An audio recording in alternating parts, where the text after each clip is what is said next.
So, as I told you in my note last night, Kate, I'm going to be asking you to now look back at the PACT teaching event, the 5 days that you spent on the Joy Luck Club with your sophomore level students, sophomore honor students, or at least sophomore A-level students, and to say to yourself, what do you think the strengths of that teaching event or that sequence of 5 lessons were? What do you think some of the limitations were, and how would you assess it as a whole? Okay. So we looked at the Joy Luck Club through the lens of figurative language. Right. And I think that was a really great exercise in having them understand more deeply what figurative language is and the impact that it has. Right. And then we focused even more intensely on the idea of symbols that week. And so I think the kids left with a really clear idea of symbolism, but then I think whenever you do something like that, you lose some of the themes and beautiful parts of the literature. So I think if I were able to do it again, I would have them talk more about the events in the book and the expectations that the mothers have on the daughters, which is really my essential question for the whole unit. Right. And it gets really technical when you have them focus so specifically on a figurative language device. If you had to think through that, how would you merge the attention on figurative language in general and symbolism in particular with your overriding objective of having the students come to a better and deeper understanding of the relationships, the different relationships between mothers and daughters in Joy Luck Club? Well, the assignment I had them do in the end was they had to write their own narrative using a symbol from their own life. And I almost wonder if it would have been more effective for them to do that first. We could talk about what symbolism was. Right. They could write their own narrative. And then we could pull the symbols from the Joy Luck Club and talk about that what that reveals about the characters themselves. So it's a more in-depth activity about the characters. Instead, we flipped it, so we talked quickly about what it meant to the characters and more about what it meant in their own lives, and we lost some of the literature because of that. Well, you had mentioned to me before that in a class I didn't observe, you actually read them a poem that you had written, and that poem was about... I didn't write it. It was actually a poem by Diana Chang. Oh, that's right. But I just relate very you relate well it, to yes, it. Yeah. Right, yeah. Yeah, so it's a poem called Saying Yes. Oh, that's right, yes, actually I was there for that. And the speaker of the poem, who we kind of assume is Diana Chang, but it might not be. It could be someone else. Narrator, gets asked the question, are you Chinese? Are you American? Are you really one or the other? And that she has to answer, well, not really to both questions, where instead she wishes she could just say yes to both because she feels equally both. Which is how I feel, because I'm American and Japanese, and then on top of that I have Japanese and European heritage, so I feel like I'm a lot of things that I don't always want to clarify. So clarify me a little bit how you would use that personal background on your own part and involve your students a little more deeply at the beginning of either the teaching event or the unit as a whole with similar explorations. Well, it's nice for this unit because we always talk about you're trying to make content relevant and immediate to your students, and this book kind of is relevant and immediate to them because a lot of them are first-generation immigrants or their parents were first-generation immigrants. And so they struggle with this idea of identity all of the time. So this poem was kind of a structure for that, but I had them write a response. Do you agree? Have you ever felt like this in your own lives? And there were pages and pages about them immediately connecting to that idea. And interestingly enough, when I read this book in high school, I was in a very white class, and I remember my friends being like, why do we have to read this book? How can I connect to these ideas at all? So it's been very interesting, and I was connecting but didn't want to say anything. So I want to let their experiences be honored in that way. When, just as a little birdwalk, when you returned to Southern California, I noticed that you were focusing on LA Unified and not Orange County. Was that a self-conscious choice? Not necessarily, but LA or San Diego, I think they're more diverse than Orange County, for sure. So, quite a bit. yeah. Well, actually, today, maybe not. Actually, today there's a much higher Asian population. Depends.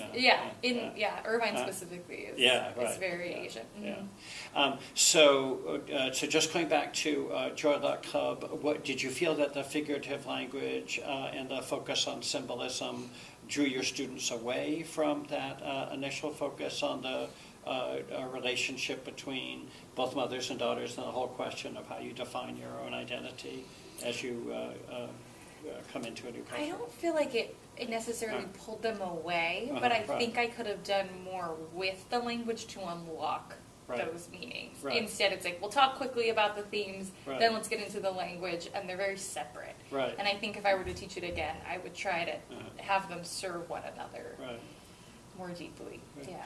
Could you talk a little bit about specific exercises that you asked students to do during that teaching event? Yeah, absolutely. So we started out with what is a symbol and what does it mean? Because I think it's actually a really sophisticated idea. What's the difference between a symbol or a metaphor? And I saw students labeling them all differently, and I think a lot of adults would actually be unclear what that difference is. Not to mention quite a few literary and it's not so important to me that they know how to label it perfectly and everything, but they can see that when there's a real object in the book, but it's taking on greater meaning, that is really a symbol that's giving us insight to the culture or the characters. So I pulled some examples and modeled it for them. This is the object that appears in the book. This is what I would say the deeper meaning behind that symbol is. And then we did a few together. So this is another one that I pulled specifically. What does it mean? And then I had them pull an example. So what are some examples that you saw? What does it mean? And then applied it to themselves. What's a symbol in your own life that actually exists, a thing that's there, and then what does it mean? I did in fact see you doing that. But how did you, what I wasn't too clear about is, I was clear when you presented your own symbol, which I think was my wedding ring. Wedding ring, I was thinking a necklace. But how did you make the connection between that choice of symbol and the larger issue of the relationship of the students to their own backgrounds and that whole the connection to culture? Well, I think the wedding ring, that obviously isn't as much of a connection to their culture as it is to mine. That's the way I define myself. I'm married, that's part of my identity. But I also gave them, in a later exercise, that food is a big symbol in my life.